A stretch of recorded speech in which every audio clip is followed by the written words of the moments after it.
કેલિફોર્નિયામાં રહેતા રાકેશ રાજદેવના ઘરે ફાયરિંગની ઘટના બની અને આ ઘટનાની જવાબદારી રોહિત ગોંદારા ગેંગે સ્વીકારી તેવા સમાચાર મીડિયામાં પ્રસારિત થયા હતા. જોકે આ મામલે રાકેશ રાજદેવના પત્નીએ મોટો ખુલાસો કર્યો છે, જેમાં તેમણે કહ્યું છે કે મારા પતિ રાકેશભાઈ રાજદેવના કેલિફોર્નિયા સ્થિત મકાન ઉપર હુમલો થયા હોવાની વાત કેટલાક સમાચાર માધ્યમોમાં પ્રસિદ્ધ થઈ રહી છે. આ અહેવાલોને કારણે તેમના હજારો શુભચિંતકો, મિત્રો અને સ્નેહીજનો ચિંતા અનુભવી રહ્યા છે. ત્યારે હું આ જાહેર સ્પષ્ટતા કરું છું કે હુમલાના સમાચારો તદ્દન પાયાવિહોણા છે. આ માત્ર અફવા છે. રાકેશભાઈનું કેલિફોર્નિયામાં કોઈ ઘર છે જ નહીં અને કહેવાતા ઘર ઉપર કે અન્ય કોઈ સ્થળે હુમલાની કોઈ ઘટના બની જ નથી. સોશિયલ મીડિયા પરના એક ફેક મેસેજને કારણે આ ખોટા સમાચાર વહેતા થયા છે. એ મેસેજમાં જણાવવામાં આવેલી કોઈ પ્રવૃત્તિમાં અમારી કોઈ સામેલગીરી નથી.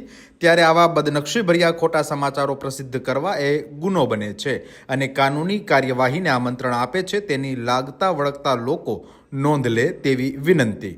તમામ પ્રસાર માધ્યમો આ સત્ય હકીકત જાહેર કરે તેવી વિનંતી કરું છું.